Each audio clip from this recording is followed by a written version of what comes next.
Oke, selamat sore untuk kita semua. Jadi kita masuk di pertemuan yang keenam. Nggak terasa ya, minggu depan udah pertemuan yang ketujuh ya kan. Oke, di sini kita masuk tentang materi probabilitas dari si Markov. Nanti di sini diharapkan kalian memahami lah tentang aplikasi dari si probabilitas si Markov. Kita lihat dulu tentang si Markov, mulai dari definisi. Rantai Markov di sini adalah cara kalkulasi yang digunakan dalam pemodelan untuk membantu memprediksikan peralihan yang kemungkinan terjadi di waktu mendatang. Peralihan ini diwakili dalam vektor yang berfungsi di masa tertentu. Sehingga nanti di sini menyimpan nilai dari vektor keadaan pada masing-masing waktu tertentu. Rantai Markov di sini diperkenalkan sudah lama ya, tahun 1907. Jadi oleh seorang pakar matematika berasal dari Rusia yang bernama Andrei Markov. Jadi dia kelahiran 1856 sampai 1922. Luar biasa, panjang kali umurnya ya kan?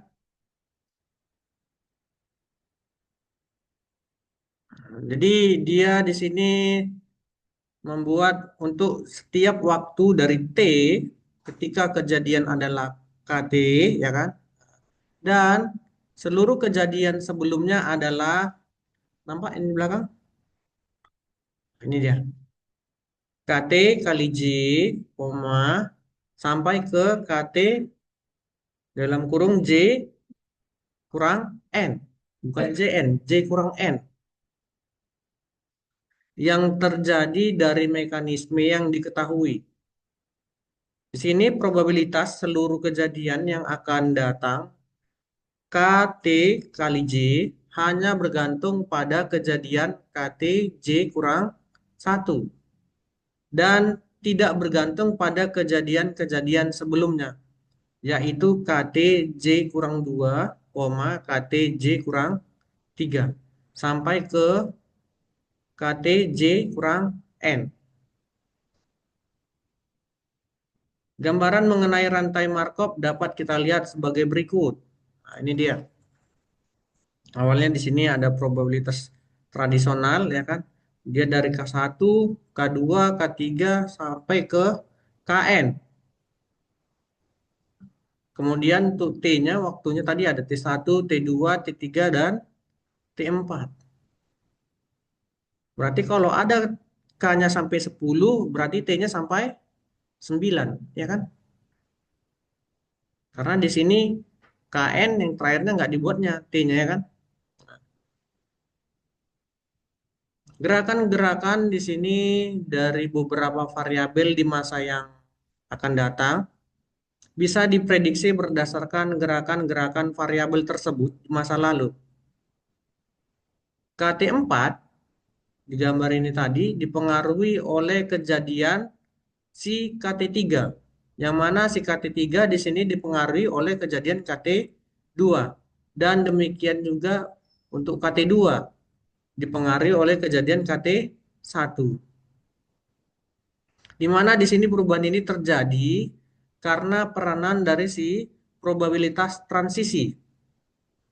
Kejadian KT2 di sini misalnya tidak akan mempengaruhi kejadian si KT4. Jadi kejadian-kejadian tadi sifatnya berantai. Oleh karena itu teori ini dikenal dengan namanya rantai Markov. Dengan demikian, rantai Markov akan menjelaskan gerakan-gerakan variabel tersebut di masa kini. Secara sistematis dapat dituliskan rumusnya KTJ sama dengan P kali K T kemudian dalam kurung J kurang 1. Di mana si KTJ di sini adalah peluang kejadian pada waktu T kali J. Kemudian P sama dengan probabilitas tradisional yang mana si TJ-nya di sini adalah waktu ke J. Di sini peluang kejadian KTJ dinyatakan dalam bentuk vektor sehingga seluruh selnya akan selalu 100%. Kita lihat kategori dari si golongan Markov. Rantai Markov di sini secara umum dapat digolongkan menjadi dua, yaitu discrete Markov chain, yang dimana di sini dia dikatakan discrete apabila perpindahan keadaannya terjadi dengan interval waktu discrete yang tetap. Kemudian continuous. Melihat dari bahasanya continuous berarti sudah yang continue dia. Rantai Markov di sini dikatakan continue apabila perpindahan keadaan terjadi dengan rentang waktu dengan variabel random yang continue. Kemudian kita lihat analisis golongan dari si Markov. Dalam kenyataannya, di sini pengaplikasian si analisis Markov dapat dibilang cukup terbatas. Berarti kalau terbatas nggak banyak ya, karena sulit menemukan perprobleman yang memenuhi semua sifat yang diperlukan untuk analisis dari si Markov, terutama persyaratan probabilitas transisi harus konstan sepanjang waktu. Jadi mekanisme si rantai Markov di sini terdiri dari dua prosedur. Nah, itu kita lihat di sini menyusun matriks dari si probabilitas transisi. Kemudian juga kita menghitung market share-nya di waktu yang akan datang. Contoh probabilitas dari transisi di sini adalah pergantian yang mungkin dilakukan karena faktor periklanan, kemudian promosi khusus, harga, ketidakpuasan, dan lainnya. Hal ini bermanfaat karena jumlah market share-nya di periode yang akan datang dapat diperlukan sejak dini. Untuk dapat menerapkan analisis Markov ke dalam suatu kasus, ada beberapa syarat yang harus dipenuhi. Yang pertama, jumlah probabilitas transisi untuk suatu keadaan awal di sini dari sistem sama dengan 1. Probabilitas tersebut berlaku untuk semua partisipan dalam sistem. Kemudian probabilitas transisi konstan sepanjang waktu, dan yang terakhir kondisi merupakan kondisi sepanjang waktu. Kita lihat di sini prosedur ini banyak untuk pengambilan keputusan. Namun sebenarnya ini hanya memberikan informasi bagi pengambil keputusan untuk memperbaiki keputusannya, bukan untuk memberikan penyelesaian. Ini ya, gambar dari si kondisi probabilitasnya. Berikut langkah-langkah untuk menyelesaikan perhitungan dari si probabilitas pada periode waktu tertentu menggunakan rantai si Markov. Yang pertama kita disuruh dulu buat matriks transisinya dari probabilitas yang diketahui. Kemudian lakukan operasi perkalian matriks dari probabilitas waktu sebelumnya dengan matriks transisi. Kita lihat matriks periode ke N sama dengan matriks periode ke N tambah 2 dikali matriks transisi. Kemudian disuruh ulangi lagi sampai menemukan probabilitas yang hendak dicari. Berarti nggak bisa langsung lompat, harus berurut dia cari.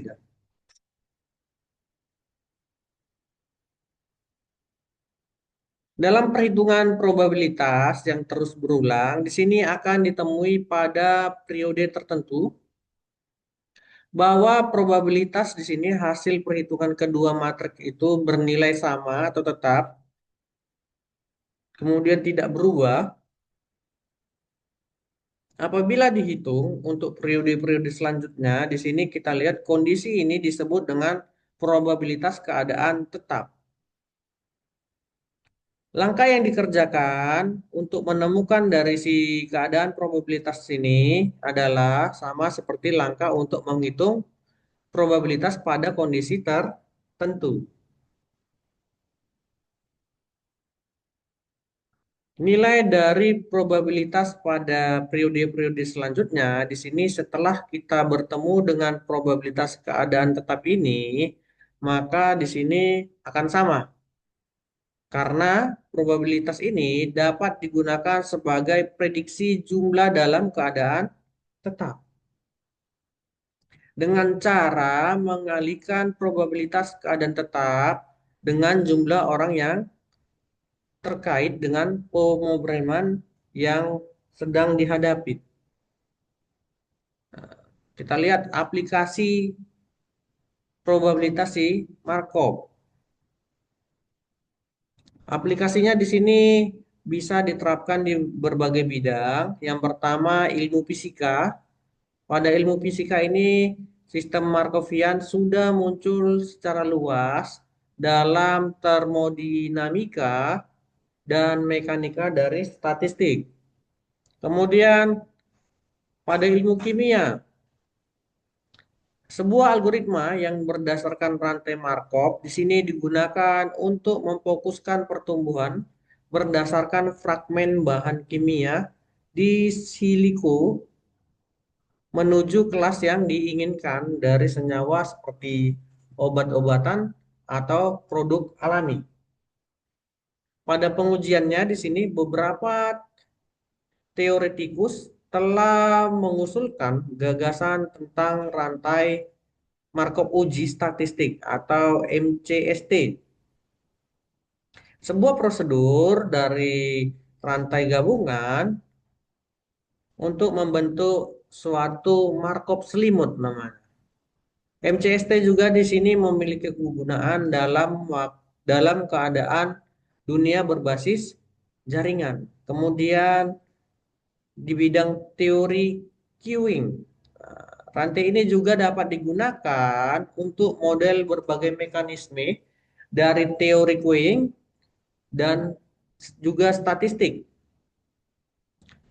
Yang kelima, dalam bidang statistik, di sini dia menjadi sangat penting untuk menghasilkan angka acak urutan yang mencerminkan secara akurat distribusi dari probabilitas.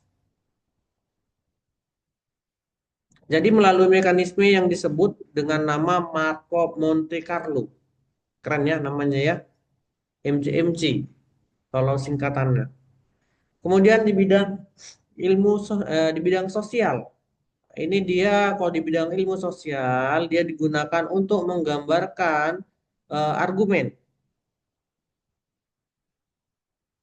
Contohnya di sini ada suatu penelitian untuk memenuhi peluang perpindahan konsumen merek kartu seluler GSM ke merek kartu seluler GSM lainnya.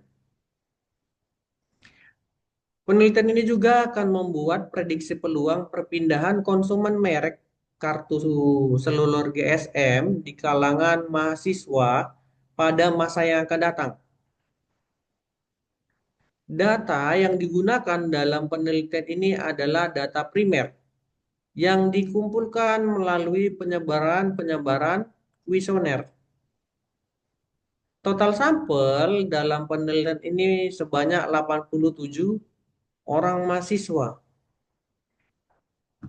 Berdasarkan analisis rantai dari si Markov bahwa pengguna GSM untuk merek AS dan simpati hanya pada awal mendominasi persentase pengguna dan bahkan pada tahun-tahun berikutnya di sini cenderung tetap mendominasi adalah pengguna GSM.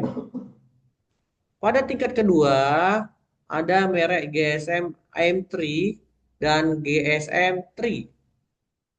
Ini dia juga termasuk mendominasi penggunaan GSM. Masing-masing mencapai nilai antara 5% dari total pengguna. Selanjutnya merek GSM Excel juga ini hanya mampu mencapai angka di bawah 5%. Merek GSM, Axis, dan Mentari juga belum mampu untuk masuk pada pasar. Dari kuesioner yang disebarkan, diperoleh data tercantum pada tabel berikut. Nah, ini dia data penggunanya.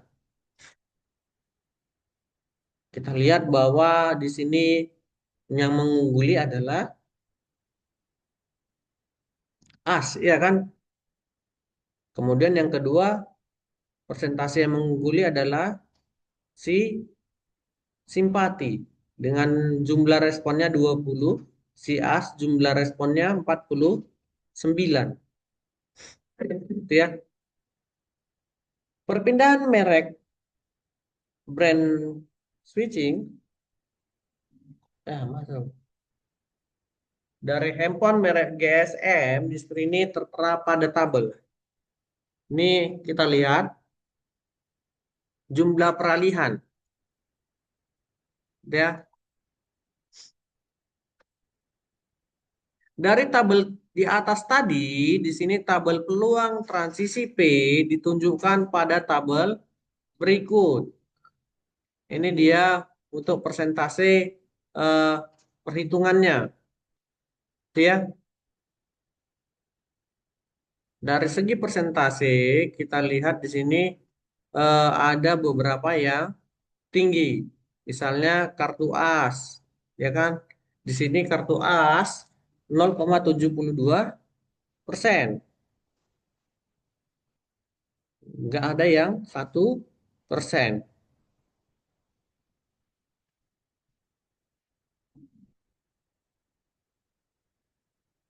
Kita aja di Sumatera pakai kartu Telkomsel ya kan?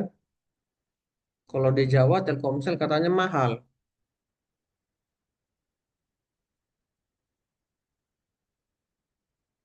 Bila diasumsikan perpindahan merek GSM di sini adalah kita lihat peluang matriknya di bawah ini ya kan P sama dengan ini dia peluangnya pada baris pertama kita lihat di sini. Ntar ya, ini saya buat dulu tabelnya.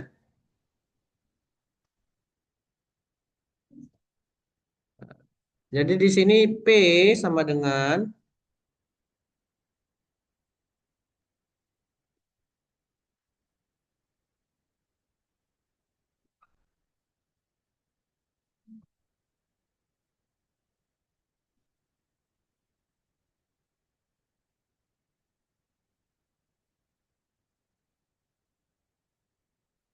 ya P sama dengan kita lihat di sini pada baris satu 2 ini dia skornya.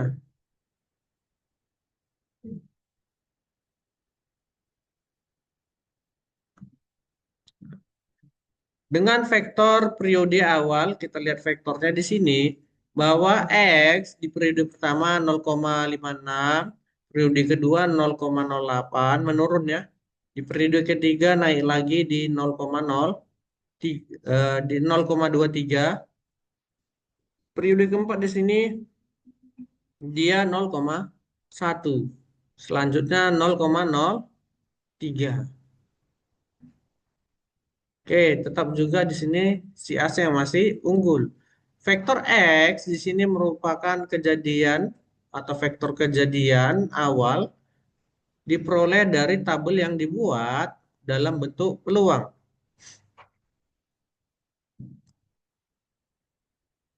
Untuk merek GSM pada X1 nilainya 56, ini tadi 0,56. Ini adalah nilai tersebut diperoleh dari membagi jumlah konsumen merek GSM.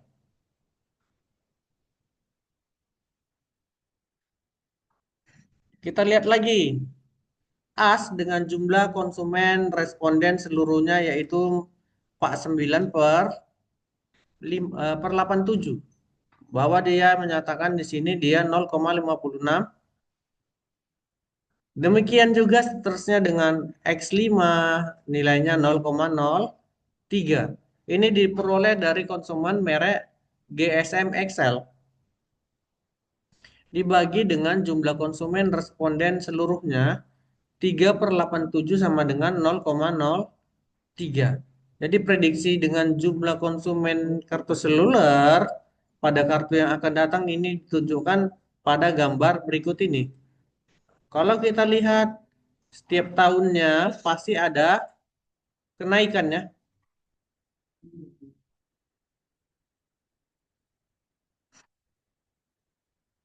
Oke, kita lanjut.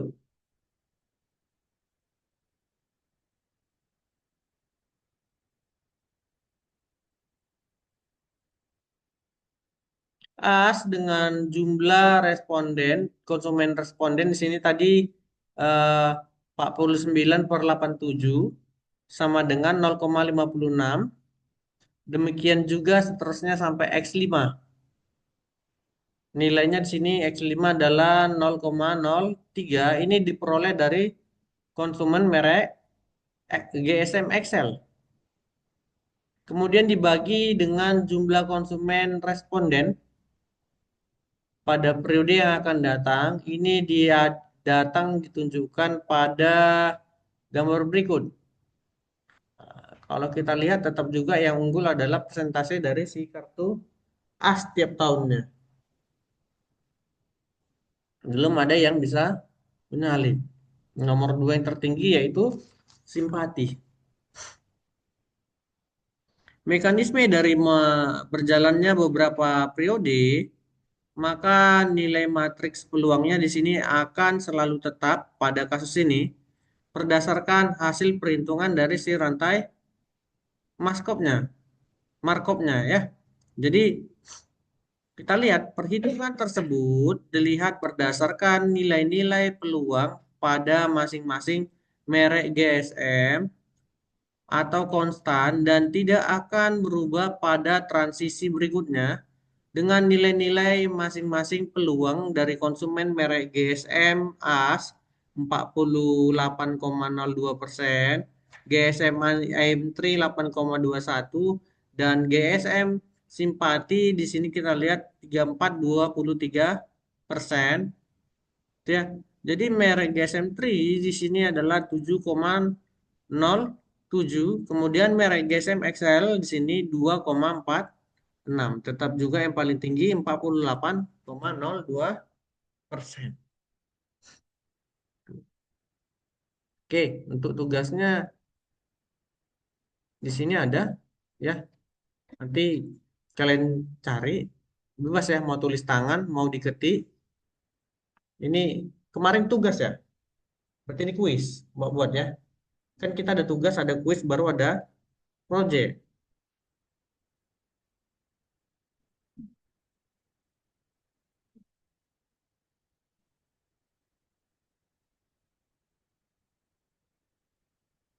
Jadi linknya nanti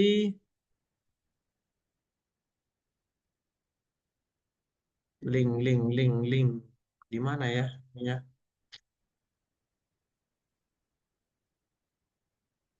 di sini kayaknya.